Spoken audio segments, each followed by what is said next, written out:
to the one of the most talked about events in the US over the weekend, the NCAA Swimming Championships, where Lia Thomas became the first transgender woman to win a title. Now, Douglas, there is a lot of outrage over this, and it's not hard to understand why when you've got a Lia who was a mediocre swimmer in the men's competition.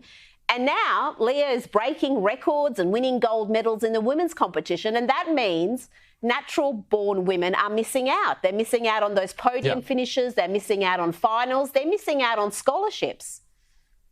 Yeah, of course. And they'll continue to do so all under the rubric of sort of liberalism and openness and tolerance and much more. And all of these sort of, I said, these sort of rubbishy taglines that people say, no, just love is love and all this sort of thing.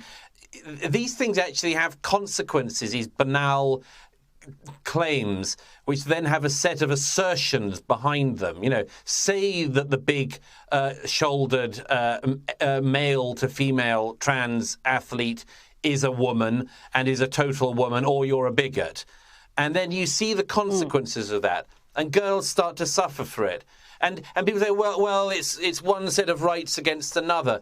Well, you know, tell that to the girls who didn't make it through to the final because of this trans swimmer. Tell that to the people who came in second and third, who should have come in first and second. You know, it's really ugly, this era, for for people who make assertions they can't defend. There is no doubt scientifically that if you were born and went through puberty as a male, and if you take estrogen later on, you still benefit from the years your body developed with testosterone and much more in it. And these weird trans campaigners say things like, actually a British campaigner who was at the stadium the other day, and somebody said to her, it's not that easy to tell sex, you know, it's more complicated than that. And she said, no, it isn't. It's not difficult at all. And this guy said, well, are you a doctor? And this British feminist said, well, I'm not a vet, but I know what a dog is. This is the thing. They've tried to make everything so complicated that everything that we all know is forgotten. And I feel so sorry, particularly for the young women in this era who just, you know, they don't get listened to on this. One of them, thank goodness, has just spoken out on it. And I think she deserves, you know, huge credit, because the era says to her, shut up, pretend the big-shouldered former bloke is a girl, otherwise you're a bigot. Thank goodness some people are speaking up. I hope more do. Yes, that is a very brave swimmer indeed, who has come out and not done this anonymously. There's been a few swimmers who've expressed their concerns anonymously. You can understand, because they're all going to cop a massive backlash. They're going to be called TERFs and bigots and transphobes. Yeah. But what they're saying is absolutely legitimate. It's common sense. It's what 90% of the population probably believes. And yet you got the sports media pretending this is some jubilant moment, and any criticism of it must be motivated by hate or bigotry. I just cannot understand this disregard for the rights of women, Douglas. Where's that coming from? And so much of the feminist movement has been silent, or worse, pushing this nonsense. Yeah. I'm afraid that people who are willing to bully other people just consistently always have a kind of advantage for a time. And there are people, the trans movement it has people who just want to live peacefully in it, but it also has a lot of people who don't want to live peacefully and want to bully people and want to do so in the name of progress and decency and much more.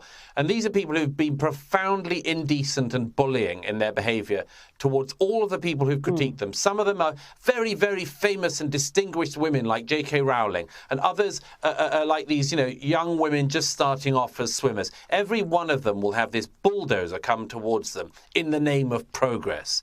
And I think a lot of stuff is wrapped up in it, including a good dose of old-fashioned misogyny, I'm afraid, because the women who speak up on this are consistently, in my observation, treated far, far more nastily than any man is. I mean, any time I write about this issue and speak up about it, which I do whenever I can, I don't get anything. I don't particularly care anyway. I mean, nobody particularly comes for me, you know. But every time a woman speaks up, I notice, including my contemporaries and my friends, they always get this just horrible treatment by a sort of rampaging mob. And I think there is some, as I say, some old-fashioned misogyny wrapped up in that. There's an unequal treatment because they seem to think that they can bully women more easily. So bravo and brava to all the women who will not be bullied. Absolutely. And you know what? I think you hit the nail on the head. There's some old-fashioned misogyny at play in this entire agenda. And the swimmer that we were talking about, her name is Rika Georgi, and she said every event that transgender athletes participated in was one spot taken away from biological females throughout the meet. So good on her for having the courage to put her name to that. And if more female swimmers did that, that would end this. This is the only way I think we're going to end it, is if the females said in unison, no more. We're not going to compete with people who've got a biological advantage over us. Yeah. Douglas Murray, thank you so much for joining me today. That's Great it. pleasure, as always, swim with the Rita. blokes where you should be. Thank you.